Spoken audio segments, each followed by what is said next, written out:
δεύτερη φορά. Γιώργο, ένας Ολυμπιακός ο οποίος ήταν καλύτερος από το πρώτο παιχνίδι, αλλά τελικά δεν ήταν και η ομάδα δεν πίεσε όσο θα ήθελε στο πρώτο ημίχρονο για να μπορέσει να αντιστρέψει το σκορ του πρώτου αγώνα.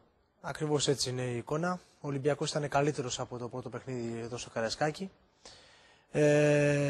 Είδαμε ότι η πρόκριση για άλλη μια φορά χάθηκε από το πρώτο παιχνίδι, όπως είχε γίνει και τότε πριν λίγο καιρό με την Ανόρθωση, που η ομάδα φάνηκε ότι ήταν απροετοίμαστη, ευνηδιάστηκε.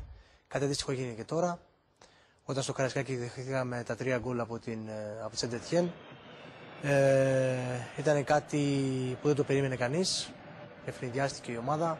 Στην παρούσα φάση βλέπουμε ότι εδώ και ένα δεκαήμερο η ομάδα δεν είναι σε καλή κατάσταση.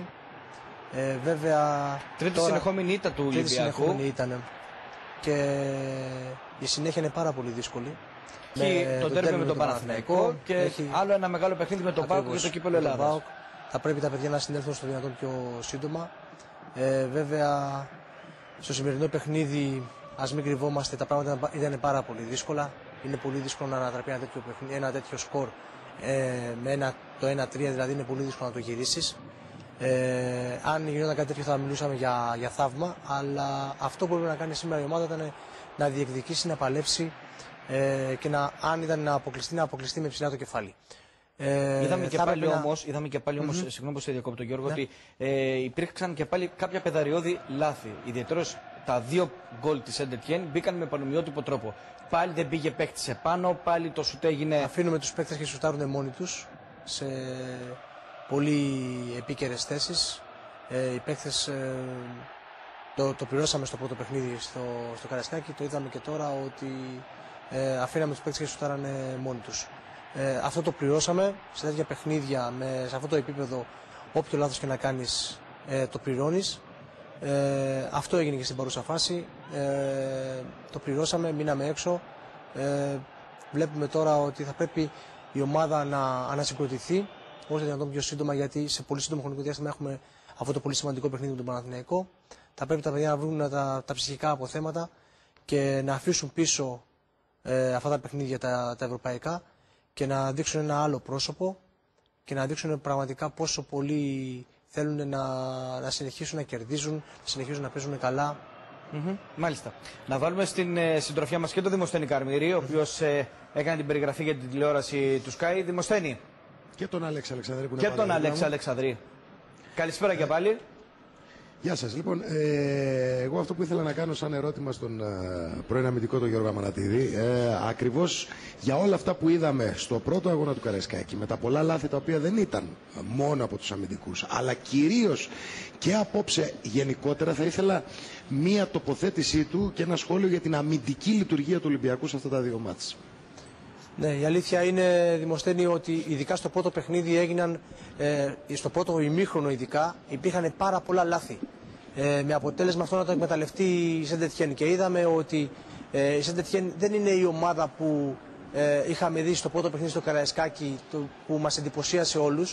Το δεύτερο παιχνίδι τώρα στην έδρα της ήταν μια ομάδα που βέβαια της είχε την πολυτέλεια του 1-3, αλλά ήταν μια ομάδα που δεν ήταν φόβητρο για την ομάδα μας, αν εμείς ήμασταν αυτοί που έπρεπε να ήμασταν.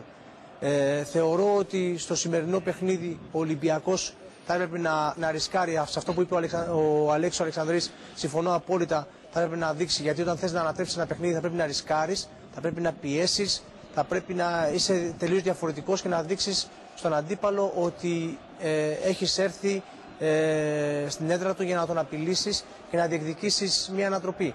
Κάτι τέτοιο δεν φάνηκε σε καμία περίπτωση στο σημερινό 90 λεπτό. Όσον αφορά για την αμυντική λειτουργία που είπες, πιστεύω ότι δεν ήταν τόσο αυτή που πρέπει να είναι και αυτή που έχει κάνει την άμυνα του Ολυμπιακού.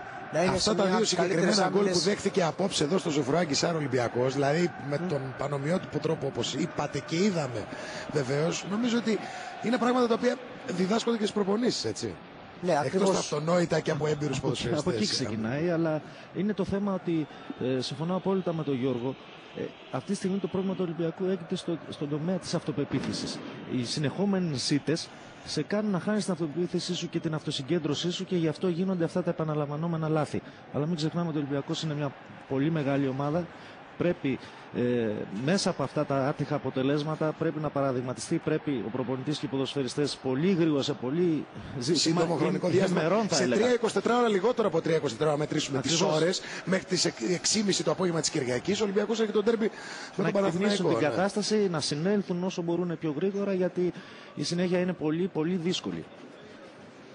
Γιώργο, μίλησες νωρίτερα ακριβώς γι' αυτό, ότι ο Ολυμπιακός πρέπει να ανακτήσει άμεσα ψυχολογικές δυνάμεις, αυτοπεποίθηση και βεβαίως να αντλήσει όλη αυτή την δυναμική η οποία υπαγορεύεται από την ποιότητα της ομάδας του, με παίκτες που έχει αστέρες, τουλάχιστον για το ελληνικό πρωτάθλημα, αυτό είναι δεδομένο, για να μπορέσει να πάει να παίξει ένα ντέρμπι με τον Παναθηναϊκό. Το ερώτημα είναι και στους δυο σας λοιπόν, και προς τον Αλέξη Αλεξανδρή και προς τον Γιώργο Αμανατίδη, πόσο εύκολο είναι αυτό να το καταφέρει.